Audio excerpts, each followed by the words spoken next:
صل على سيدنا ومولانا محمد وعلى سيدنا علي وسيدتنا فاطمة وسيدتنا زينب وسيدنا حسن وسيدنا حسين وعلى آله وصحبه وبارك وسلم وسيدنا حسن وسيدنا حسين وعلى الحمدللہ رب العالمین والصلاة والسلام علی سید الانبیاء والمرسلین اللہم صلی علی سیدنا و مولانا محمد وعلی آلہ واصحابہ وبارک وسلم وصلی علیہ۔ دنیا کے تمام دیکھنے والوں کو، تمام چاہنے والوں کو، تمام پیار کرنے والوں کو، اور جہاں جہاں تک اس وقت میری آواز کو سنا اور مجھے دیکھا جا رہا ہے، جنید اقبال کی جانب سے انتہائی محبت کے ساتھ السلام علیکم۔ ایک بار پھر ناظرین، آپ کو پر نور صبح نور کے ساتھ میں دل کی گہرائیوں سے خوش آمدید کہتا ہوں، اور آئیے بلا توقف چلتے ہیں حضرت ابو انیس محمد برکت علی علیہ رحمہ کی تالیف اسماء النبی کریم صلی اللہ علیہ وآلہ وسلم سے رسول اللہ صلی اللہ علیہ وآلہ وسلم کا ایک اسم مبارک پڑھنے اور سننے کی سعادت حاصل کرتے ہیں۔ سیدنا المزمل صلی اللہ علیہ وآلہ وسلم، ہمارے سردار کالی کملی والے، درود و سلام بھیجے اللہ آپ صلی اللہ علیہ وآلہ وسلم پر، آپ صلی اللہ علیہ وآلہ وسلم کے آل پاک پر اور صحابہ کرام رضوان اللہ تعالیٰ علیہم اجمعین پر۔ حضرت اسامہ بن زید رضی اللہ تعالیٰ عنہما بیان کرتے ہیں کہ ایک مرتبہ میں کسی کام کی غرض سے حضور نبی کریم صلی اللہ علیہ وآلہ وسلم کی بارگاہ اقدس میں حاضر ہوا تو آپ صلی اللہ علیہ وآلہ وسلم اپنے کاشانہ اقدس سے باہر تشریف لائے، اور اس وقت آپ صلی اللہ علیہ وآلہ وسلم نے ایک چادر مبارک لپیٹی ہوئی تھی۔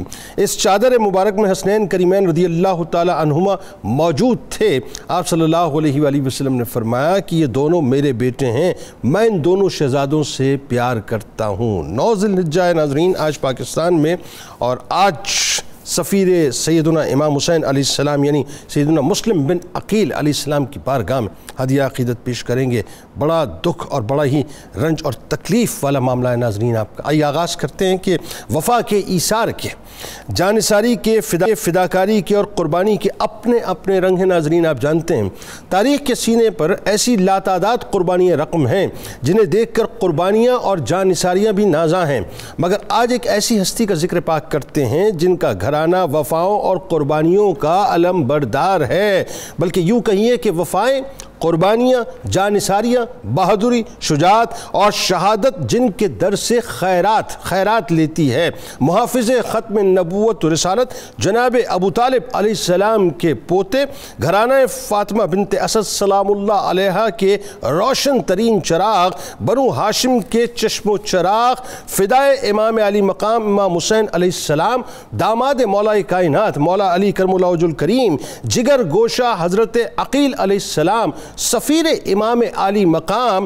غریب کوفہ حضرت مسلم بن عقیل علیہ السلام، وہ با کمال اور بے مثال ہستی ہیں ناظرین جن کا مبارک خون کربلا کے مارکے کی ابتدا بنا، یعنی یوں کہیے بلکہ یوں کہیے کہ جن کا مبارک خون حق و باطل کے درمیان پہلی لکیر بنا، جن کی وفاؤں کا ایک طویل تسلسل ہے، جنہوں نے مولا کائنات مولا علی کرم اللہ وجہ الکریم سے عقیدت و محبت کا حق ادا کیا، جنہوں نے امام حسن علیہ السلام سے وفاؤں کا حق ادا کیا، اور جو اپنا اور اپنے شہزادوں کا مبارک خون اللہ کے دین کے اور نواسہ رسول صلی اللہ علیہ وآلہ وسلم کی غلامی میں اس طرح پیش کر گئے کہ رہتی دنیا تک مکتبہ وفا کے طلباء لفظ وفا کے مطالب انہی سے سمجھتے رہیں گے۔ ناظرین کرام ذرا تصور کیجئے کہ کوفی امامت کے منتظر ہیں، نامساعد حالات اور دشوار ترین لمحات سامنے ہیں،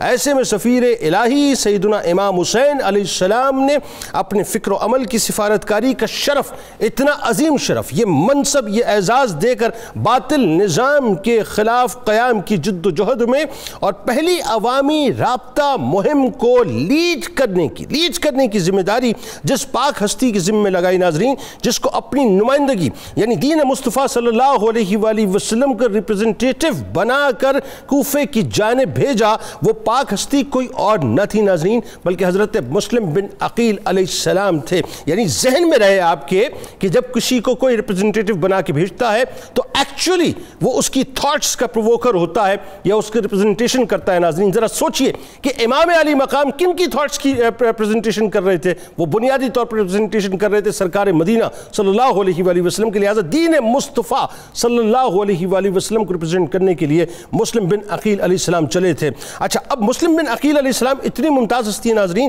کہ سیدنا ام ہانی سلام اللہ علیہا کے آپ تربیت یافتہ ہیں، باب مدینۃ العلم کے فیض یافتہ ہیں، جو علم لدنی کے ساتھ ساتھ سپاہگری، حرب و ضرب، علم و فضل میں، شجاعت و بصالت میں، زہد و عبادت میں، للہیت میں اور جرت و بہادری میں ممتاز ہیں. ناظرین کرام، امام علی مقام امام حسین علیہ السلام کا حکم ملتے ہی کوفے کی طرف روانہ ہونے والے حضرت مسلم بن عقیل علیہ السلام کوفے کی طرف تو کیا روانہ ہوئے، بس یوں کہیے کہ جانب شہادت روانہ ہوئے. امام حسین علیہ السلام کی نگاہ میں حضرت مسلم بن عقیل علیہ السلام کا مقام و مرتبہ دیکھیے کہ کوفیوں کو مخاطب کر کے آپ نے جو خط لکھا تھا نا ناظرین، اس میں جملے بڑے قیمتی فرمائے تھے. آپ نے فرمائے تھے کہ میں ایک ایسے شخص کو تم لوگوں کی طرف بھیج رہا ہوں جو میرا بھائی، میرے چچا کا بیٹا اور ہمارے اہل بیت علیہ السلام میں قابل اعتماد فرد ہے. وفاؤں کے، ہمت کے، شجاعت کے، جانثاری کے پیکر حضرت مسلم بن عقیل علیہ السلام نے اسلام کے حقیقی سفیر ہونے کا حق ادا کر دیا ناظرین، کیونکہ وہ جس ہستی کے حکم پر مدینے سے کوفے کی طرف امر بالمعروف و نہی عن المنکر کا فریضہ انجام دینے اپنے دو معصوم اور ننھے پھولوں کے ساتھ روانہ ہوئے تھے ناظرین، وہ ہستی دین اسلام اور شریعت محمدی صلی اللہ علیہ وآلہ وسلم کے دفاع اور تحفظ کے لیے کمر بستہ تھی. ناظرین کرام، دین اور دین کے رہبروں سے وفا کیسے ہوتی ہے؟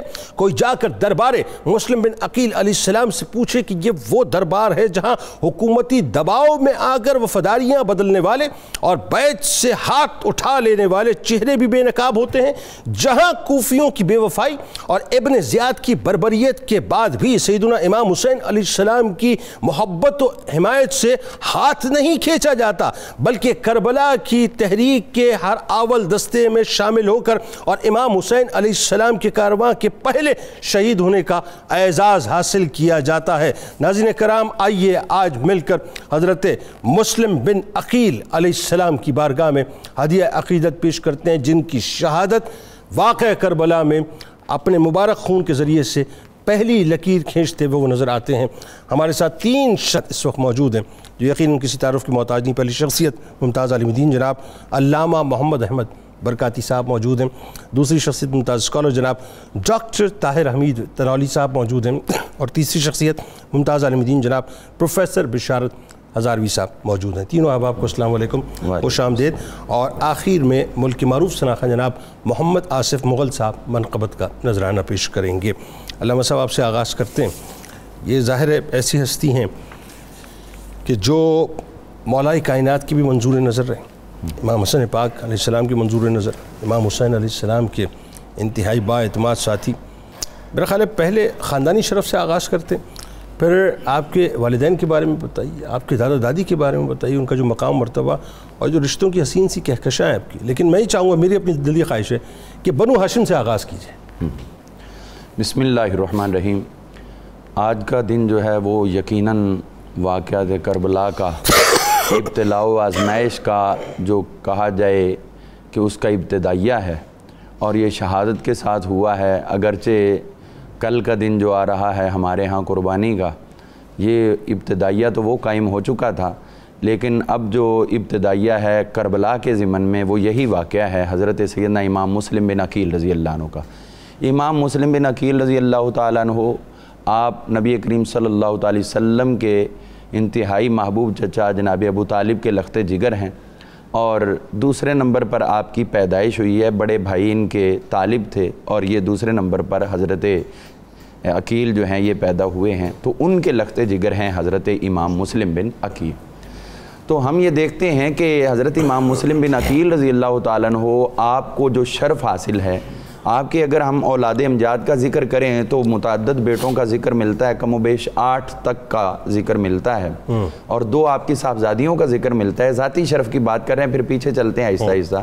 تو ذاتی شرف میں یہ بھی چیز آپ کے ہے کہ آپ اپنے 2 محبوب چچا جناب حضرت سیدنا مولا علی المرتضیٰ شیر خدا کرم اللہ تعالی وجہ الکریم اور حضرت سیدنا جعفر طیار رضی اللہ تعالیٰ عنہ، ان دونوں کے داماد تھے۔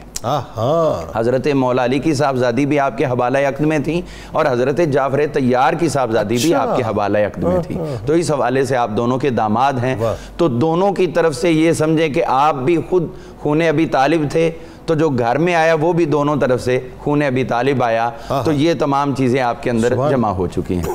پھر ہم دیکھتے ہیں کہ جو نبی کریم صلی اللہ علیہ وسلم کے پرسنل ریلیٹڈ تھے، جس طرح امام حسن پاک، امام حسین پاک رضی اللہ تعالیٰ عنہما ہیں، ان کے بعد حضرت سیدنا ابو ہریرہ رضی اللہ عنہ بیان فرماتے، جو تاریخ الکبیر میں امام بخاری رحمۃ اللہ علیہ نے بیان کیا، اور الثقات میں امام ابن حبان رحمۃ اللہ علیہ نے بیان کیا ہے کہ جو نبی کریم علیہ السلام کا خاندان تھا، حضرت سیدنا عبد المطلب کی اولاد میں سے نبی کریم علیہ السلام کے سب سے زیادہ مشابہ یہی تھے۔ اچھا، حضرت امام مسلم بن عقیل جو ہیں وہ سب سے زیادہ حضور کے مشابہ تھے، امام حسن حسین کے بعد ان کی مشابہ تھی۔ تو یہ یقیناً ایک وہ شرف ہے جو اپنی مرضی سے صورت نہیں بنا سکتے، وہ بنا یہ تو بہت ہی عظیم شرف۔ جی، تو اس کے بعد ہم دیکھتے ہیں آپ کے والد گرامی کا شرف جو ہے وہ بھی قبول اسلام کے اندر اس وقت سے اظہار اسلام اگرچہ بعد میں ہوا ہے، لیکن قبول اسلام تو ان کا اس وقت ہو چکا تھا۔ میں سمجھتا ہوں کہ جب انہوں نے خود یہ روایت بیان کی کہ نبی کریم صلی اللہ علیہ وسلم آپ تشریف فرما تھے اپنے گھر میں، اور کفار مکہ آگے جناب ابو طالب کے پاس اور آ کے کہنے لگے کہ آپ کا بھتیجا جو ہے وہ ہمارے بتوں کو برا کہہ رہے ہیں، جب ہمارے بتوں کے پاس آنے کا ہمارا ٹائم ہوتا ہے، ہم ندا دیتے ہیں تو وہ اس کے آگے رکاوٹ بنتے ہیں کہ یہ غلط لوگوں کی طرف بلایا جا رہا ہے، بتوں کی طرف، یہ اس کی تکذیب کرتے ہیں، تو آپ ان کو روکیں۔ تو میرے والد نے مجھے بھیجا کہ جاؤ حضور صلی اللہ علیہ وسلم کو بلا کے لاؤ۔ تو جب میں گیا، آپ کو بلا کے لایا، تو آپ سے بات ہوئی جناب ابو طالب کی ابا جان کی، تو اس وقت سرکار نے ایک ہی جواب دیا، سورج نکلا ہوا تھا، نصف النہار پر تھا۔ آقا نے دیکھ کے فرمایا یہ سورج دیکھ رہے ہیں؟ جی دیکھ رہے ہیں۔ فرمایا اگر اس میں سے شعلہ نکلے اور مجھے جلا دے تو مجھے وہ جلنا قبول ہے، لیکن تمہارے بتوں کو کبھی میں سچا نہیں کہہ سکتا۔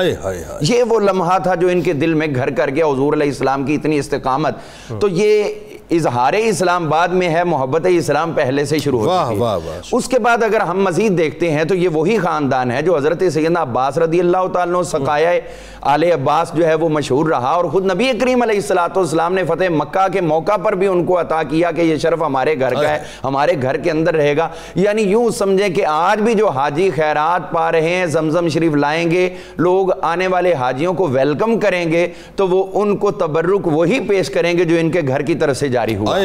تو اسی طرح ہم دیکھتے ہیں کہ جو حضرت سیدنا عبد المطلب رضی اللہ عنہ، انہوں نے تو یہ زمزم جاری فرمایا تھا، جو چھپ گیا تھا، لوگوں نے تبرکات ڈال کے پھر اس کے بعد اور چیزیں ڈال کے وہ کنواں بند کر دیا، اور پھر وہ ناپید ہو گیا۔ پھر لوگوں کو صرف یہ ذکر ملتا تھا کہ کوئی آب زمزم تھا، یہ پتہ ہی نہیں تھا کہ کہاں سے آیا اور کس طرح۔ تو پھر حضرت سیدنا عبد المطلب رضی اللہ تعالیٰ عنہ، ان کے توسط سے جب اس آب زمزم کا اظہار ہوا ہے، یعنی جو آپ سے پہلے ملتا تھا وہ حضرت اسماعیل علیہ السلام کی شناخت کے طور پر ملتا تھا، جو اس کے بعد مل رہا ہے یہ حضرت اسماعیل علیہ السلام، ابراہیم علیہ السلام کا تبرک بھی ہے، اور ساتھ میں یہ حضرت سیدنا عبد المطلب رضی اللہ عنہ کا بھی تبرک۔ اللہ اکبر۔ تو اب نبی کریم علیہ السلام دیکھیے کتنی اپنائیت عطا کر رہے ہیں۔ جب آپ یہاں تشریف لاتے، ذیقعات کے اندر آپ نے قضا عمرہ ادا کیا، اس کے بعد بھی عمرہ کے لیے تشریف لائے، حنین سے واپسی پر اور پھر حج سے واپسی پر، تو حضور علیہ السلام واپسی پہ اپنے لیے خاص آب زمزم شریف کی مشکیں بھروا کر لے کے جایا کرتے تھے۔ حالانکہ حضور جس پانی پہ ہاتھ رکھ دیں وہ بذات خود تبرک والا ہو گیا، لیکن اس تبرک کی اہمیت آپ نے ظاہر کی ہے کہ اب اس کی اہمیت یہ ہوگی، پہلے تبرک ابراہیم و اسماعیل تھا اور حاجرہ تھا، اب اس کے بعد تبرک عبد المطلب اور تبرک حضرت عباس بھی ہو گیا، اور اس کے ساتھ ساتھ یہ تبرک مصطفیٰ بھی ہو گیا۔ تو یہ شرف ہے اس خاندان کا، جو حضور علیہ السلام نے خود فرمایا تھا یہ میرے ہی اس گھر میں ریاست، اس کی سرداری بھی رہے گی حکومت کی، اور میرے ہی گھر میں کعبۃ اللہ کی متولیت بھی رہے گی، اور زمزم شریف کا شرف بھی میرے ہی گھر کے اندر۔ بالکل ٹھیک ہوئی۔ حضرت مسلم بن عقیل رضی اللہ تعالیٰ عنہ علیہ السلام کو جو اللہ تبارک و تعالیٰ نے خاندانی شرف عطا کیا، اس کے ساتھ ساتھ ایک بات یہ کہ اللہ تبارک و تعالیٰ نے آپ پر یہ بھی کرم کیا کہ آپ نے اپنے کردار سے بھی اپنے آپ کو ثابت کیا، اور آپ یہ دیکھیے کہ مختلف ادوار میں آپ کا کردار بڑا نمایاں ہمیں نظر آتا ہے. پھر آپ کی شجاعت و بہادری کے بڑے قصے. امام حسین علیہ السلام کی نظر میں جو آپ کا خاص ایک مقام و مرتبہ تھا، آپ کی شخصیت جس طرح سے نمایاں تھی، بتائیے ذرا. بسم اللہ الرحمن الرحیم. جنید صاحب بہت شکریہ. آج ہم اس عظیم شخصیت کو یاد کر رہے ہیں جو واقعہ کربلا کا دیباچہ ہے. اب تو دیکھیں کہ حضرت مسلم بن عقیل وہ شخصیت ہے جو شہید میدان کربلا میں نہیں ہوئے لیکن شامل شہدائے کربلا میں ہیں. اللہ یعنی ان کی اہمیت کتنی زیادہ ہے اس پورے کے پورے واقعے کے اندر، کیونکہ یہ جو واقعہ ہے امام حسین کا سفر اور امام حسین کی جو ایک پیش قدمی تھی اس دور کے غیر اسلامی اور آپ وسلم کی دیوے نظام کے خلاف جو ٹرینڈز ڈیولپ ہو گئے تھے ان کو روکنے کے لیے، اس میں ایک سر فہرست جو کردار ہے وہ حضرت مسلم بن عقیل کا ہے. اور اگر آپ دیکھیں تو جیسے ابھی آپ نے ایک جملہ کہا کہ حضرت مسلم بن عقیل نے اپنی شخصیت سے بھی ثابت کیا، تو یہ آپ کو بہت پیچھے سے نظر آئے گا. یہ سیدنا علی مرتضیٰ کا زمانہ اگر آپ دیکھ لیں تو جب جنگیں ہوتی تھیں تو مسلم بن عقیل بھی ان کا حصہ ہوتے تھے، بلکہ اکثر جب قیادت سونپی جاتی تو سیدنا علی مرتضیٰ حضرت امام حسن، امام حسین، عبداللہ ابن جعفر اور مسلم بن عقیل کو جو اولین دستے ہوتے ان کی قیادت پہ فائز کرتے. یعنی 36 سے لے کے 40 ہجری تک سیدنا علی مرتضیٰ کا جو زمانہ ہے اس میں کئی عسکری ذمہ داریاں مسلم بن عقیل کے پاس رہیں. درست. تو اب یہ اس کا مطلب یہ ہے کہ آپ کو نہ صرف یہ کہ ایک آپ بہترین منتظم تھے، نہ صرف یہ کہ آپ حالات و واقعات کو سمجھنے والی شخصیت تھے، بلکہ انتہائی ناگفتہ حالات میں بھی ایک جس کو آپ یہ کہہ سکتے ہیں کہ دو بدو مقابلوں کی سچویشن کے اندر بھی مسلم بن عقیل کی وہ شخصیت ہے جن پر علی مرتضیٰ اعتماد فرماتے تھے. اس کے بعد امام حسن کا زمانہ دیکھیں تو امام حسن علیہ السلام کے ساتھ بھی سیدنا مسلم بن عقیل ایک با اعتماد بازو اور با اعتماد جس کو سپورٹ کہتے ہیں ایک معید ایک ساتھی کے طور پہ ہمیں نظر آتے ہیں. جبکہ مولا کائنات مولا علی کرم اللہ وجہ الکریم کو دیکھیں نا، ایک تعلق یہ بھی کہ دامادی اور سسر ہونے اس سے اور بھی قربت ہو گئی نا، اس سے اور بھی قربت ہو گئی کہ سیدنا علی مرتضیٰ کے ساتھ اور سیدنا علی مرتضیٰ کی اولاد کے ساتھ قربت کا یہ وہ پہلو نکل آیا جو ٹوٹ ہی نہیں سکتا. اس سے اور زیادہ امامین کے ساتھ، امام حسن اور امام حسین کے ساتھ حضرت مسلم بن عقیل کی قربت پیدا ہوئی. جب امام حسین کا وقت آیا تو اب حالات اس حد تک پہنچ چکے تھے کہ سیدنا امام حسین کے پاس سوائے یہ جو خرابی پیدا ہو رہی تھی اس کے خلاف مزاحمت کرنے کے کوئی آپشن نہیں تھا. صحیح. جب وہ مزاحمت اٹھی اس کا آغاز کہاں سے ہوا کہ جب امام حسین نے یزید کی بیعت سے انکار فرمایا. درست. کہ میں یزید کی بیعت نہیں کر سکتا. بالکل صحیح. یہ میسیج پوری مسلم دنیا میں چلا گیا. بالکل صحیح. آپ اس کا اندازہ اس سے کریں کہ حضرت عبداللہ ابن زبیر بھی تو تھے جنہوں نے انکار کیا. درست. لیکن اہل کوفہ نے عبداللہ ابن زبیر کو خط نہیں لکھے. ان کو نہیں لکھے خط کہ آپ آ کے ہماری قیادت کریں. بالکل صحیح. امام حسین کو لکھے. بالکل صحیح. جب یہ سارا کچھ ہو گیا اس میں ایک بہت بڑا سبق ہے ہمارے لیے بلکہ انسانیت کے لیے. آپ دیکھیں کہ جب اہل حق کے ساتھ تھوڑے سے لوگ بھی کھڑے ہوں تو آپ نتائج سے بے پرواہ ہو کے ان کی مدد اور ان کی قربانی کے لیے تیار ہو جائیں. یہی کام امام حسین نے کیا. امام حسین نے کیا کیا؟ امام حسین نے پبلک ویل پہ لبیک کہا. بالکل صحیح. جس وقت اتنا زیادہ تقاضا ہوا اہل کوفہ کی طرف سے تو امام پاک نے اس کو ان کی بات کو ان کی درخواست کو قبول کیا اور سفر کا آغاز کر دیا. اچھا آپ دیکھیں آپ پوری خاندان کے ساتھ نکلے باوجود ہے اس کے بڑے بڑے صحابہ آپ کو منع فرما رہے تھے، حتیٰ کہ گورنر مکہ نے آپ کو فرمایا کہ آپ یہاں سٹے کریں، آپ ہر لحاظ سے محفوظ و مامون ہوں گے اور کسی کا ہاتھ آپ تک نہیں پہنچے گا. لیکن آپ کے سامنے کیوں گئے آپ؟ اس کی وجہ یہ ہے کہ بڑے مورخین نے لکھا جنہوں نے اس کا تجزیہ کیا واقعہ کربلا کا کہ امام حسین نے یہ فیصلہ اپنی بصیرت کی بنیاد پہ کیا.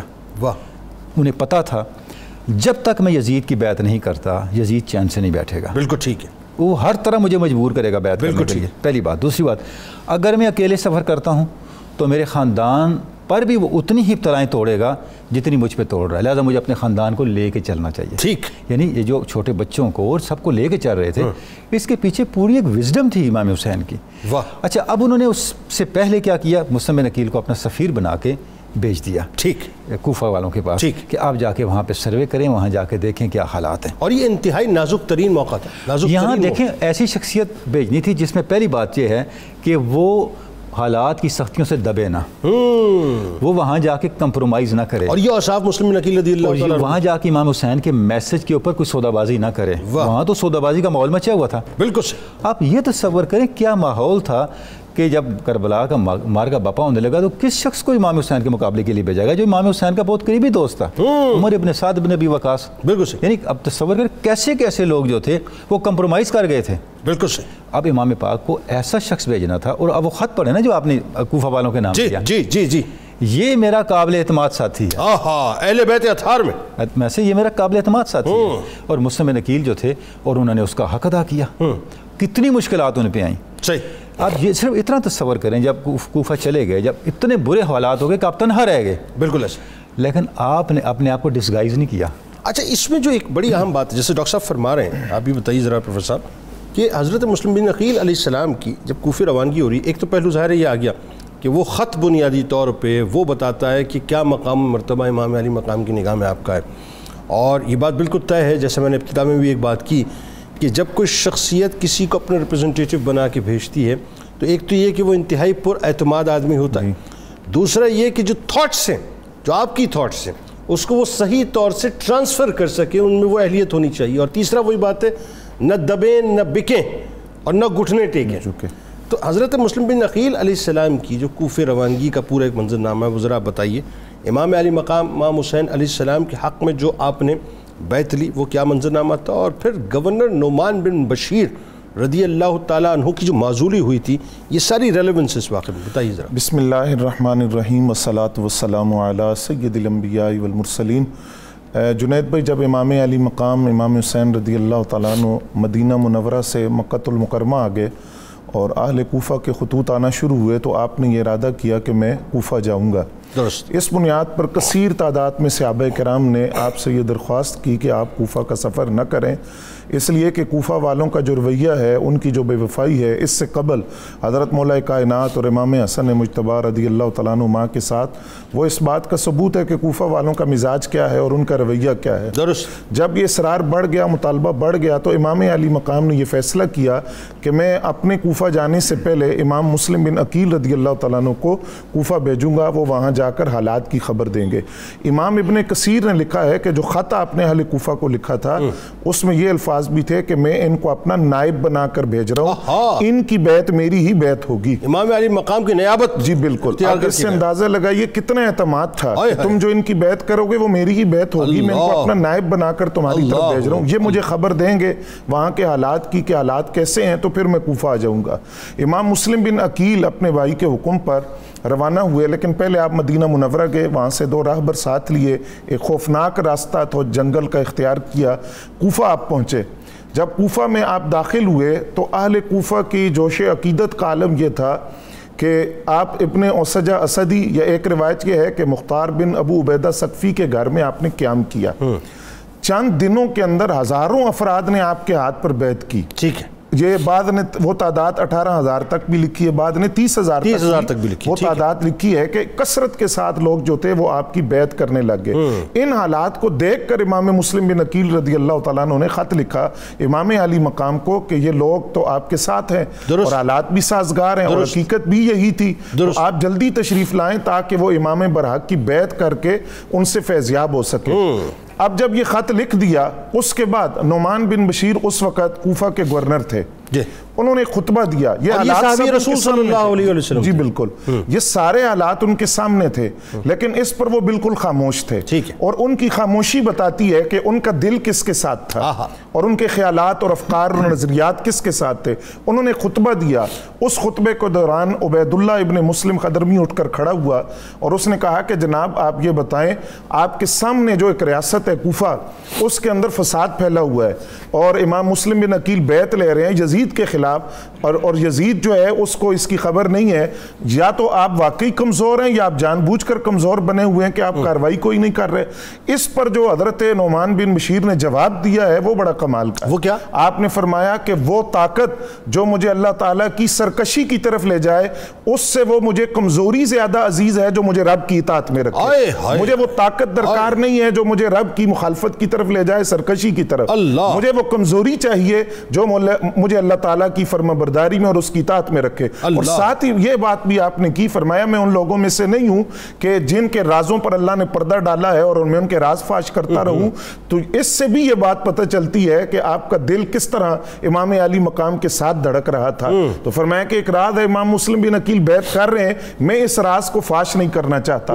چنانچہ یہی شخص ابن مسلم حضرمی اور اس کے ساتھ جو دوسرا شخص تھا عمارہ بن ولید، ان دونوں نے یزید کو خط لکھا اور ساری صورتحال سے آگاہ کیا کہ یہاں کثرت کے ساتھ لوگ امام مسلم بن عقیل کے ہاتھ پر بیعت کر رہے ہیں، لہٰذا تم ایسا کرو کہ حضرت نعمان بن بشیر کو معزول کیا جائے. یزید کو جب یہ بات پہنچی تو اس نے اپنے ایک آزاد کردہ غلام سے مشورہ کیا. اس نے مشورہ دیا کہ سب سے موضوع شخصیت اس وقت اگر کوفہ کے لیے کوئی ہے، یعنی جو اپنے ظلم و جبر سے اور اذیت دے کر لوگوں کو مجبور کرے گا، تو وہ ابن زیاد ہے جو بصرہ کا گورنر ہے.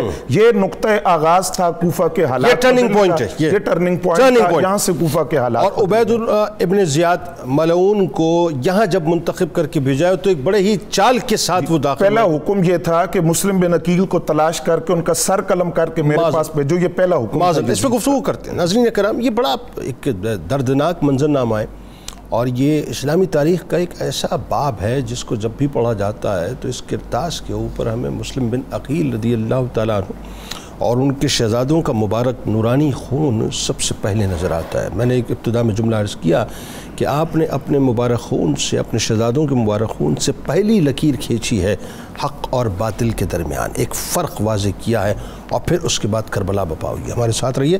سرکار علیہ السلام کی بارگاہ میں درود پاک کا نذرانہ پیش کرتے ہیں اور آپ کو بتائیں گے کہ ابن زیاد جب گورنر بنا یعنی کس طرح سے وہ کوفے میں داخل ہوا، کس جعلسازی کے ساتھ، اور پھر ظاہر کوفی جو لایوفی تھے انہوں نے کیسے ساتھ چھوڑا. پھر مسلم بن عقیل رضی اللہ تعالیٰ عنہ کی تلاش و شہادت. درود پاک. اللهم صل على سيدنا ومولانا محمد وعلى سيدنا علي وسيدتنا فاطمة وسيدتنا زينب وسيدنا حسن وسيدنا حسين وعلى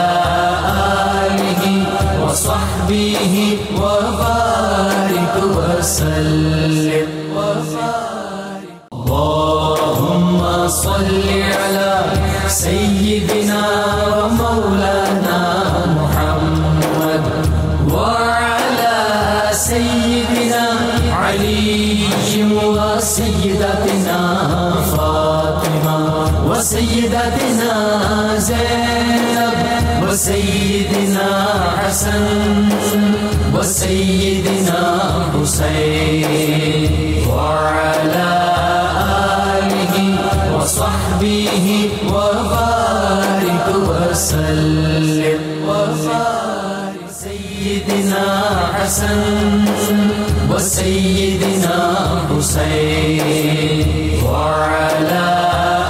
ایک بار پھر ناظرین میں آپ کو خوش آمدید کہتا ہوں. آج 9 ذوالحجہ پاکستان میں ہے. حضرت مسلم بن عقیل علیہ السلام کی شہادت پہ گفتگو ہو رہی ہے اور یہ نقطہ آغاز ہے آپ کی شہادت واقعہ کربلا کا. اب وہ موقع ہے ناظرین جہاں یزید نے اپنے تخت کو بچانے کے لیے عبید اللہ ابن زیاد کو گورنر کوفہ بنا کر بھیجا اور عبید اللہ ابن زیاد بہت جعلسازی کے ساتھ ایک پراپر پلاننگ اور اسٹریٹجی کے ساتھ کوفے میں داخل ہوا، کیونکہ اسے معلوم تھا کہ قریب 30,000 افراد اس وقت بیعت کر چکے ہیں امام علی مقام امام حسین علیہ السلام کی. منظرنامہ پورا آپ کے ذہن میں رہے. پھر کوفیوں نے کیا کیا؟ علامہ صاحب ذرا یہ بتائیے. پہلے تو ابن زیاد داخل کیسے ہوا، گورنری اس نے ٹیک اپ کی، وہ کیا کیا، کوفیوں نے جو ساتھ چھوڑا، بے وفائی کی، اور پھر مسلم بن عقیل علیہ السلام کی تلاش اور ان کی شہادت. ابتدا میں تو اصل صورتحال یہ ہے کہ یزید کے سامنے ایک پورا منظر موجود تھا اور وہ منظر یہ تھا کہ وہ ان لوگوں کو اپنے فہرست میں دیکھتا تھا کہ جو لوگ اہل بیت اطہار کے ساتھ بہت زیادہ بغض رکھتے ہیں، ٹھیک ہے، تو ان کے اوپر وہ زیادہ بھروسہ کرتا تھا. تو اسی لیے جب اس کو یہ مشورہ دیا گیا، حالانکہ عبید اللہ ابن زیاد سے یہ اپنی نامزدگی سے پہلے کا انتہائی ناراض تھا کسی بات سے، ادھر سے حکمران بنا اور چاہتا تھا کہ وہ پرانے غصے میں اس کو معطل کر دوں. درست. لیکن جب اس کو یہ مشورہ ملا ایک غلام کے ذریعے کہ یہ وہ اتنا بڑا مخالف ہے اہل بیت کا کہ تمہارا کام یہی کر سکتا ہے، اس طرح کا کوئی اور نہیں کر سکتا، تو لہٰذا تم اس کو صرف بصرہ ہی نہیں بلکہ اس کو کوفہ کا بھی گورنر بنا دو۔ حضرت نعمان بن بشیر رضی اللہ عنہ جو تھے وہ یزید کے بادشاہ بننے سے پہلے کے گورنر تھے، انہوں نے نہیں بنایا تھا۔ لوگوں کے ذہن میں یہ بات رہنی چاہیے کہ آپ یزید کے مقرر کردہ نہیں تھے بلکہ اس سے پہلے بھی گورنر تھے۔ تو اب چونکہ یہ حکمران بن چکا تھا تو وہ اس کے زیر اثر تھے یا زیر سایہ کہہ لیں کہ وہ بادشاہ تھا، یہ گورنر تھے۔ تو چونکہ حضرت نعمان بن بشیر رضی اللہ عنہ جو انصار تھے ان میں سے ہجرت کے بعد سب سے پہلے پیدا ہونے والے بچے ہیں، یعنی مہاجرین میں حضرت عبداللہ بن زبیر تھے اور یہ انصار کے ہاں سب سے پہلے پیدا ہوئے تھے، اور حضور علیہ السلام نے خود ان کی ولادت پر خوشی کا اظہار فرمایا تھا۔ تو یہ اہل بیت کے ساتھ خصوصی محبت اور لگن رکھتے تھے، تو ظاہر ہے کہ ان کے خلاف ایکشن نہیں لے سکتے تھے اور یہ اس کو بھی پتا تھا، تو لہٰذا یہ پوری میں نے بیک گراؤنڈ عرض کی ہے تاکہ لوگوں کے ذہن میں ان کی شخصیت بھی رہ جائے اور کردار بھی رہ جائے۔ اب آگے دیکھتے ہیں کہ جب یہ آیا ہے، چونکہ مشہوری ہو چکی تھی کہ امام حسین پاک رضی اللہ عنہ تشریف لا رہے ہیں، اور خصوصاً اپنے جو ایجنسیز تھیں ان کے ذریعے ان کے علم میں تھا کہ آپ تشریف لا رہے ہیں، اور روٹ تک بھی ان کو معلوم تھا کہ ادھر سے آ رہے ہیں، تو یہ آنے لگا تو اس نے وہی رستہ اختیار کیا اور وقت رات کا اختیار کیا، اندھیرے کا، تاریکی کا، اور حجازی لباس پہن کر آیا تو لوگوں نے یہی سمجھا کہ امام حسین پاک آ رہے ہیں، انہوں نے امام حسین پاک ہی سمجھ کر اس کو ویلکم کیا، اس کی عزت کی، تعظیم کی۔ یہ چلتا چلاتا خاموشی سے کسی سے ملا نہیں اور سیدھا جو قصر حکومت اس میں پہنچ گیا۔ وہاں جا کر پھر اس نے جب اپنا وہ نقاب کپڑا ہٹایا اور لوگوں کو اپنا آپ دکھایا تو پھر اس کے بعد ساتھ ساتھ ڈرایا اور اپنی جو سخت طبیعت تھی اس کا بھی اظہار کیا، اور لوگ جانتے بھی تھے اس کو، تو اس وجہ سے اس نے لوگوں کو ڈرانا شروع کر دیا۔ کچھ لوگ ڈر گئے، کچھ لوگ ویسے چلے گئے، گالیاں دیتے، کچھ کرتے۔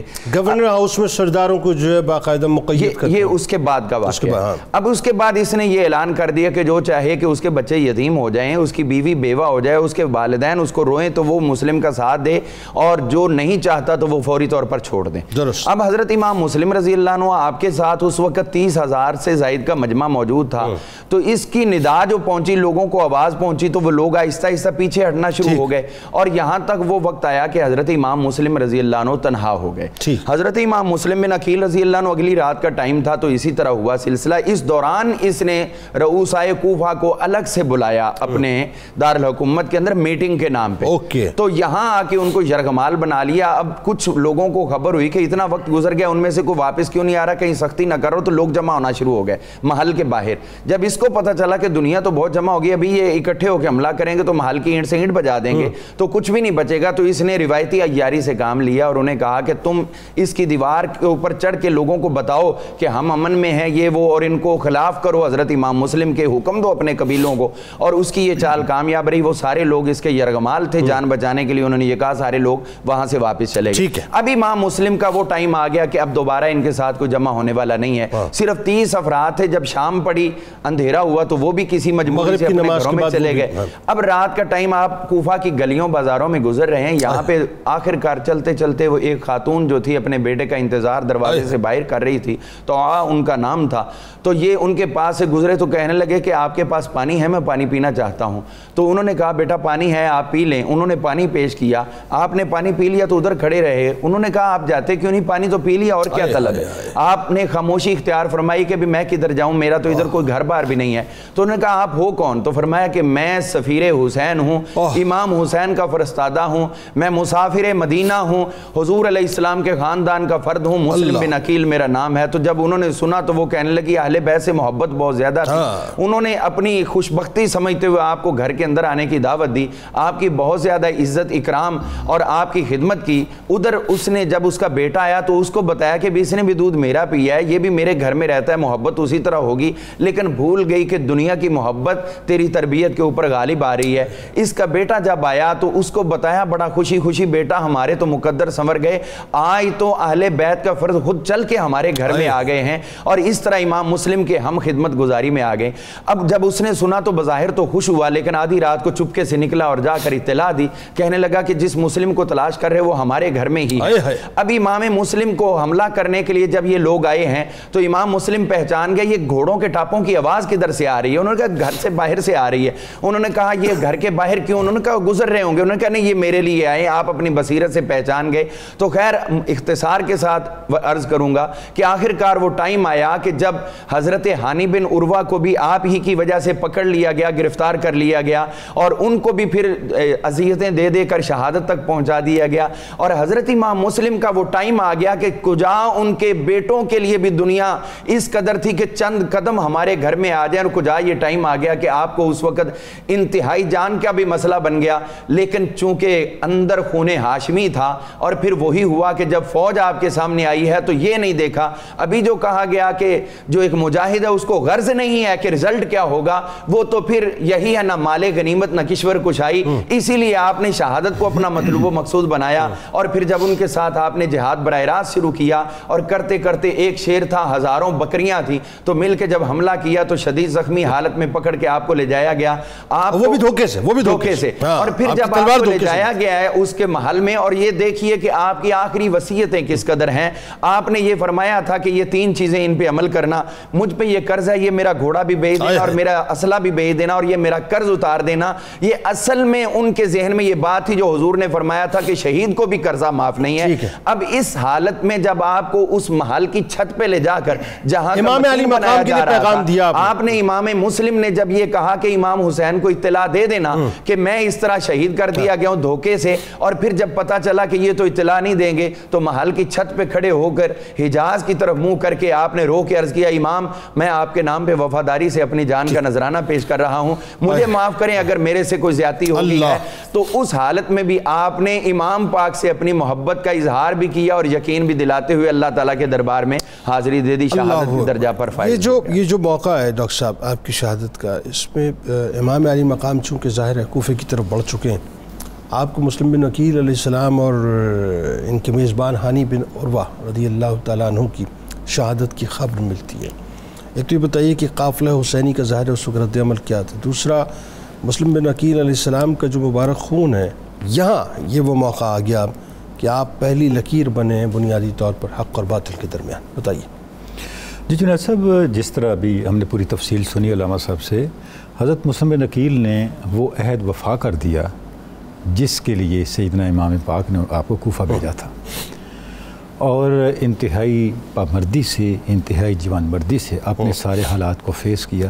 اب آپ دیکھیں جس وقت آپ کو ابن زیاد کے دربار میں پیش کیا گیا تو آپ کا جسم پاک لہو لہان تھا، آپ کے دندان شہید ہو چکے تھے، لیکن تاریخ لکھتی ہے کہ جب آپ گئے تو اس طرح لگتا تھا جیسے ایک شیر آ رہا ہے، اور آپ کو کہا گیا کہ یہ امیر ہے، آپ اس کی اطاعت قبول کر لو۔ فرمایا یعنی 3000 سپاہی جن کو گرفتار کرنے کے لیے گئے، اس وقت بھی ایسا ہوا کہ اشعث ابن اشعث جو آپ مقابلہ کر رہا تھا، اس نے کہا جی فوج بھیجیں، تو ابن زیاد نے کہا کہ 3000 کافی نہیں ہے، اس نے کہا یہ کوئی عام آدمی نہیں ہے، یہ بنی ہاشم کا چشم و چراغ ہے، اس کے لیے 3000 کیا کہ اس سے دگنے بھی ہوں تو کم ہیں۔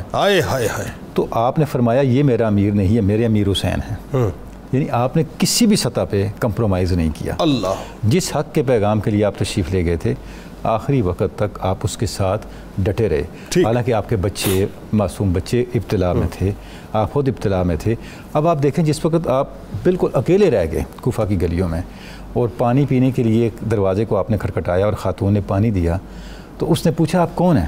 اس وقت آپ اپنا بیس بدل بھی سکتے تھے، جس طرح ابن زیاد داخل ہوا تھا، آپ نے اس طرح نہیں کیا۔ یہ فرق ہے آل بیت اطہار کے اندر، حق کے پیغام لے کے چلنے والوں کے اندر، اور دنیاوی مفادات کے لیے اقتدار کی جد و جہد کرنے والوں کے اندر۔ آپ دیکھیں نہ آئیڈنٹیٹی کو چھپایا، نہ وہاں سے راہ فرار اختیار۔ اس کی وجہ یہ ہے کہ اگر آپ اگر آئیڈنٹیٹی چھپا دیتے ہوتا کیا ہوتا، یہ کہ مشن حسین پس منظر میں چلا جاتا، اللہ ظاہر ہے اس پہ وہ چیز پردہ پڑ جاتا، ہونا تو وہی تھا جو ہوا، لیکن اس کی جو شفافیت تھی، اس مشن کی جو خالصیت تھی، اس پہ حرف آتا، اور یہ وہ آپ یہ کہہ سکتے ہیں کہ وہ بابصیرت ہستیاں تھیں جن کو یہ پتا تھا کہ ہم جس مشن کے لیے نکلے ہیں ہمارے کس اقدام کا اس پہ کیا اثر ہوگا۔ اور امام پاک کے انتخاب کو بھی داد دیں کہ انہوں نے اس ہستی کو منتخب کر کے کوفہ بھیجا جنہوں نے یہ چیز اسٹیبلش کر دی کہ حق کے لیے بلایا گیا تھا، ہم گئے تھے، ہماری طرف سے کوئی تزلزل نہیں آیا، بلانے والے بھاگ گئے۔ ہم وہیں کھڑے ہیں، ہم حق کے قیام کے لیے اور حق کے نفاذ کے لیے وہیں کھڑے ہیں. جنہوں نے ہمیں بلایا تھا وہ منحرف ہوئے ہیں، ہم پیچھے نہیں ہٹے. تو اب یہ ایک مثال بن گئی کہ امام کھڑا ہے، جو فالورز ہیں وہ سارے غائب ہو گئے ہیں. اللہ واحد مثال مسلم بن عقیل کی ہے. پوری تاریخ انسانی میں آپ اٹھا کے دیکھیں. اللہ اور وہ اس امام نے مورچہ نہیں چھوڑا. اب جب یہ میسج یہاں پہنچا قافلہ حسین کے اندر تو اب صاف ظاہر ہے اب معاملہ بہت زیادہ ایکسکلیٹ ہو گیا. بالکل ٹھیک. تو پہلے ہی ایک مشن کے لیے نکلے تھے، جب اس مشن کے اندر خون مسلم بن عقیل بھی شامل ہو گیا تو اب تو واپس آنے کا جدید دنیا آج کی جن نارمز پہ کھڑی ہے ڈاکٹر صاحب، اس میں یہ کہ سفیر کے ساتھ کی ہوئی بدتمیزی اس ملک کے ساتھ بدتمیزی سمجھی جاتی ہے. ایسا ہی ہے نا، ایسا ہی ہے بالکل. یعنی اس کا مطلب یہ کہ پیغام دوسرے لفظوں میں امام علی مقام کو مل چکا تھا کہ جو رویہ اختیار کیا مسلم بن عقیل علیہ السلام کے ساتط وہ رویہ انڈائریکٹلی ڈائریکٹلی آپ ہی کے ساتھ مطلب صافدار حسین کے ساتھ ہی تھا. دیکھیں اس نے کیوں، اس نے کہا دونوں لاشوں کو نیچے پھینک دو، معاذ اللہ، عروہ بن ہانی بن عروہ کو بھی اور مسلم بن عقیل کو، تاکہ ان کو سبق ملے. سارے لوگ بھاگ جائیں، آل بیت کی اور بنی ہاشم کی جو تائید ہے اس سے ہٹ جائیں. تو وہ خوف دلانے کے لیے تو تھا سارا. بالکل صحیح. اور ویسے بھی شہید کیا جا سکتا تھا، اس نے انتہائی اہانت آمیز اور دہشت ناک طریقے سے شہید کیا. اللہ دیکھیں نا قصر عمارت کی چھت پہ، اور وہاں سے انتہائی سنگ دلی کے ساتھ آپ کے جو جسم پاک تھے ان کو نیچے گرایا گیا. بلکہ جب آپ نے وصیت کی آپ نے کیا فرمایا؟ آپ نے فرمایا میری تلوار بیچ کے میرا قرض ادا کر دو، مجھے تدفین عزت کے ساتھ کرنا میری، اور امام پاک کو اطلاع دے دینا. اس نے کہا کہ پہلا کام جاتے جاتے بھی کیا ڈگنیٹی ہے. اس نے کہا کہ میں اگلے دونوں کام نہیں کرتا، میں اس کی میری کوئی کمٹمنٹ نہیں ہے. اور اس نے اپنے سپاہیوں کو یہ حکم دیا کہ آپ کے جو اجساد مقدسہ ہیں دونوں کے، ان کو پاؤں سے پکڑ کے کوفہ کی گلیوں میں گھسیٹو تاکہ لوگوں کو عبرت ہو. اللہ تو یہ تو ایک دہشت قائم کرنے کے لیے. اور دیکھیں جب بھی آتا ہے جو شخصی اقتدار آتا ہے جنید صاحب، اس لیے علامہ نے خطبہ الہباد میں کہا تھا نا کہ ہمیں ایک الگ ملک کیوں چاہیے، ہم عرب ملوکیت کے اثرات سے نکل سکیں. یہ عرب ملوکیت کے اثرات ایگزیکٹلی اور وہ آج تک قائم. تو وہ جو یہ بالکل جو خلافت راشدہ کی اصل جمہوری روح تھی، جو حقیقی اسلامی روح تھی، وہ روح پس منظر میں چلی گئی. اب یہ دیکھیے کہ ان تمام ڈیڈیکیشنز اور قربانی اور جانثاری اور وفاداریوں کے بعد اللہ تبارک و تعالیٰ نے آپ کو کیا اعزاز دیا کہ آپ پہلی لکیر بنے حق اور باطل کے درمیان. آپ کا مبارک. جنید صاحب آپ یہ دیکھیں، اچھا یہ تو ہوا کہ خلافت راشدہ کے بعد یہ جو حالات پیدا ہوئے، خلافت راشدہ کا سفر پس منظر میں انہوں نے کیا، لیکن اب یہ دیکھیں ان کو وقت کتنا ملا، کچھ بھی نہیں ملا، چند سال بھی نہیں ملے. بالکل ٹھیک. یعنی یہ حرف غلط کی طرح مٹ گئے. ایسے لگتا ہے کہ انہوں نے جو خواب دیکھے تھے ابن زیاد نے یزید کے لشکر نے، وہ خواب ہی رہے، وہ حقیقت نہیں بن سکے. بالکل صحیح. حتیٰ کہ آل یزید کے پاس وہ بچہ ہی نہیں اقتدار ہی دوسری نسل میں شفٹ ہو گیا. تو اللہ کا رب العزت کس سے بڑی گرفت کیا ہے. اور ہمیشہ کے لیے حریت کے، قیام حق کے، اللہ اور اس کے رسول کی رضا کے ساتھ کھڑے ہونے کے نشان بن گئے ہر وہ ہستی جو امام حسین کے قافلے کا حصہ. وہ بات ہے نا کہ خون پھر خون ہے، ٹپکے گا تو جم جائے گا. وہ وہاں مسلم بن عقیل علیہ السلام نے جو ہے وہ قربانی دے کر یہ ثابت کر دیا کہ رہتی دنیا تک اب حق کیا اور باطل کیا. آخر میں اچھا بات یہاں پہ روکی بھی نہیں پروفیسر صاحب. آپ ایک اور چیز دیکھیے نا جو بڑی اہم ہے، اور میں جب بھی تاریخ کے کرتاس میں ان باتوں کو پڑھتا ہوں تو میں یقین مانیے دل خون کے آنسو ہوتا ہے کہ اپنے آپ کو تو قربان کیا، پھر وہ جو شہزادوں کی ظاہر شہادت کا منظر نامہ ہے وہ بھی بڑا دل سوز ہے. ذرا بتائیے. حضرت امام مسلم بن عقیل رضی اللہ تعالیٰ عنہ جس وقت کوفہ آئے تو آپ کے 2 صاحبزادے آپ کے ساتھ تھے، حضرت محمد بن مسلم اور حضرت ابراہیم بن مسلم. یہ دونوں شہزادے آپ کے ساتھ کوفہ آئے تھے. جس وقت آپ کی شہادت کا وقت آیا تو آپ نے حضرت قاضی شریح کو یہ تاکید کی تھی، وصیت فرمائی تھی کہ ان دونوں کو بحفاظت مدینہ منورہ پہنچا دینا. جس وقت آپ کی شہادت ہو گئی تو قاضی شریح نے ان دونوں شہزادوں کو بلایا اور بلا کر ان کے سر پہ ہاتھ رکھا اور آنکھوں میں آنسو تھے. ان شہزادوں نے خود پوچھا کہ کہیں ہم یتیم تو نہیں ہو گئے اور ہمارے والد کو شہید تو نہیں کر دیا گیا. تو قاضی شریح کی ہچکی بند گئی. تو انہوں نے کہا ایسے ہی ہے کہ حضرت مسلم بن عقیل کو شہید کر دیا گیا ہے. اب کوشش کی قاضی شریح نے اپنے بیٹے اسد کے ذریعے کہ یہ مدینہ منورہ پہنچ جائیں، لیکن وہ کوششیں جو تھی وہ کامیاب نہ ہو سکی. جب ابن زیاد کو پتہ چلا تو آپ ذرا اس کی شقاوت کی حد دیکھیے. جب اس کو پتہ چلا تو اس نے اعلان کیا کہ ان بچوں کو بھی پکڑ کر لاؤ. انعام کا لالچ بھی دیا گیا. چنانچہ کچھ عرصہ یہ جو دونوں شہزادے تھے امام مسلم بن عقیل کے، ان کو قید و بند کی صحبتیں بھی برداشت کرنا پڑی. اور پھر وہاں محب اہل بیت مشکور نامی ایک شخص موجود تھا جس نے ان کو قید خانے سے باہر نکالا. اس کے بعد اب ذرا وہ جو منظر ہے اس کو ہم دیکھتے ہیں تو دل دہل جاتا ہے. عالم غربت بھی ہے, پردیس بھی ہے, یتیمی کا دکھ بھی ہے, اشقیاء کی شقاوت بھی سامنے ہے, اور گلشن عقیل کے یہ 2 پھول ہیں, چمنستان رسالت کی یہ 2 کلیاں ہیں کوفہ کے اندر. یتیمی بھی ہے اور تنہائی بھی ہے اور اشقیاء کی شقاوت بھی ہے, لیکن اس کے باوجود بھی وہ شہادت کے لیے بالکل تیار نظر آتے ہیں. تو امام مسلم بن عقیل رضی اللہ تعالیٰ عنہ کے یہ دونوں شہزادے شہادت سے قبل ایک خاتون کے ہاں ٹھہرے جس کے شوہر کا نام حارث تھا, اور وہ کوفہ میں یہ اعلان ابن زیاد کا سن چکا تھا کہ جو امام مسلم بن عقیل کے ان دونوں شہزادوں کو لائے گا اس کو انعام دیا جائے گا. اب اسی خاتون کے گھر میں یہ موجود تھے, لیکن ان کو چھپایا ہوا تھا. ایک رات جب آدھی رات گزر گئی تو حضرت محمد بن مسلم نے خواب دیکھا. خواب یہ تھا جو اپنے بھائی سے بیان کیا کہ میں نے دیکھا ہے کہ جنت ہے, آقا کریم صلی اللہ علیہ وسلم تشریف فرما ہے, سیدہ زہرا پاک سلام اللہ علیہا بھی ہیں, مولا کائنات بھی ہیں, تشریف فرما ہے. اور حضرت مسلم بن عقیل ان کی خدمت میں پیش ہوتے ہیں تو نبی علیہ السلام ان سے سوال کرتے ہیں, خود آگے ہو, بیٹوں کو کہاں چھوڑ کر آئے ہو, تمہارے شہزادے کدھر ہیں؟ تو امام مسلم بن عقیل عرض کرتے ہیں کہ وہ ابھی حضور وہ بھی ابھی آنے والے ہیں. اس سے حضرت محمد بن مسلم نے اپنے بھائی ابراہیم بن مسلم سے کہا کہ لگتا یہ ہے کہ ہماری شہادت کا وقت آ چکا ہے. یہ جو گفتگو تھی اس کو حارث نے سنا.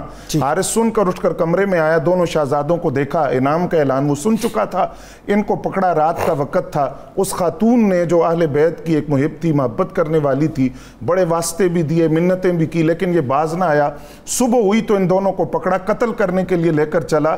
تو اس خاتون نے یہ تجویز دی کہ تمہیں انعام کا لالچ ہے نا, تم انعام لے لو, قتل نہ کرو, ان کو زندہ ابن زیاد کے پاس لے جاؤ, قتل نہ کرو. اس کے باوجود اس کو ڈر تھا کہ راستے میں کوئی مجھے چھین نہ لے ان سے انعام کی لالچ میں اور میں انعام سے محروم نہ ہو جاؤں. وہ ان کو لے گیا, دونوں شہزادوں کو شہید کر دیا گیا, ان کے سر تن سے جدا کر دیے گئے, اور ان کے جو اجساد مطہرہ تھے ان کو نہر کے اندر بہا دیا گیا, اور ان دونوں کے سر لے کر یہ ابن زیاد کے پاس گیا. اب ابن زیاد کو چونکہ آرڈر نہیں تھا, شقاوت تو اس کی تھی لیکن آرڈر نہیں تھا, تو ابن زیاد نے اس حارث نامی شخص کو بجائے انعام دینے کے اس کو بھی قتل کر کے اس کو بھی جہنم واصل کر دیا.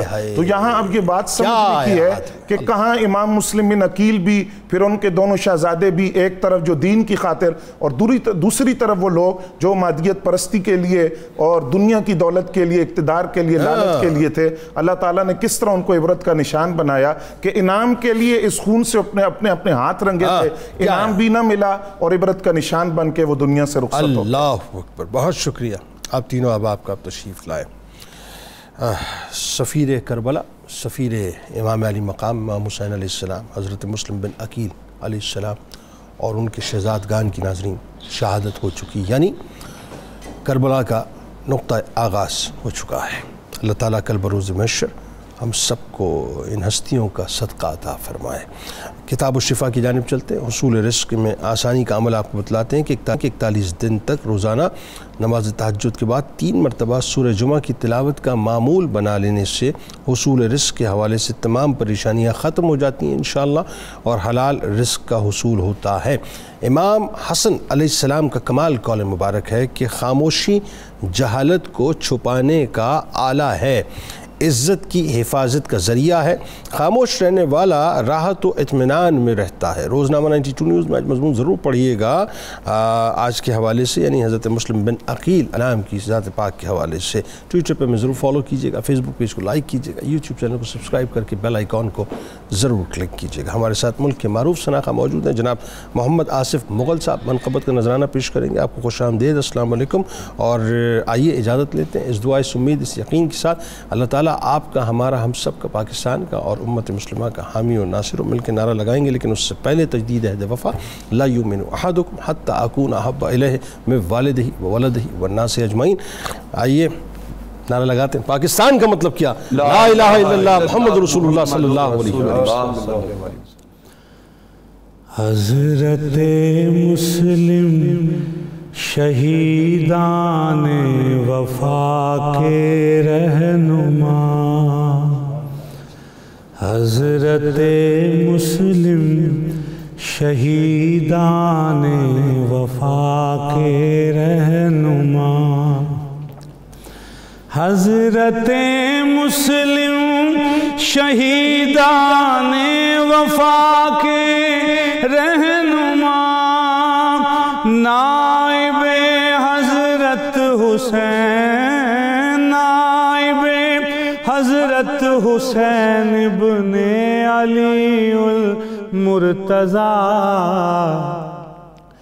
نائب حضرت حسین ابن علی المرتضیٰ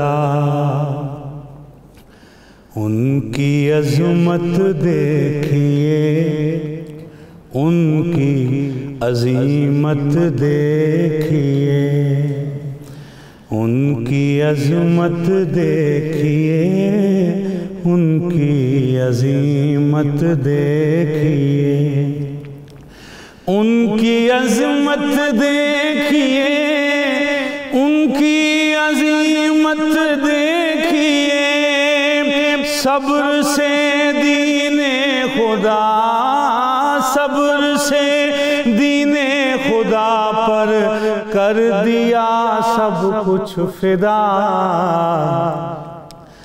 حضرت مسلم شہیدان وفا کے رہنما اور داستان کربلا کا آپ ہی سرنامہ ہیں داستان کربلا کا آپ ہی سرنامہ ہے داستان کربلا کا آپ ہی سرنامہ ہے پی لیا جام شہادت پی لیا جام شہادت مل گئی ان کو بقا حضرت مسلم شہیدان وفا کے رہنما حضرت مسلم شہیدان وفا کے رہنما آنسوؤں کی نظر ساجد پیش کرتا ہے انہیں آنسوؤں کی نظر ساجد پیش کرتا ہے انہیں آپ نے تنہا لڑا آپ نے تنہا لڑا کوفے کا پہلا مارکا حضرت مسلم شہیدان وفا کے رہنما حضرت مسلم شہیدان وفا کے رہنما نائب حضرت حسین ابن علی المرتضیٰ حضرت مسلم شہیدان وفا کے رہنما اللہم صلی علی سیدنا و مولانا محمد وعلی سیدنا علی و سیدتنا فاطمہ وسيدتنا زينب وسيدنا حسن وسيدنا حسين وعلى آله وصحبه وبارك وسلم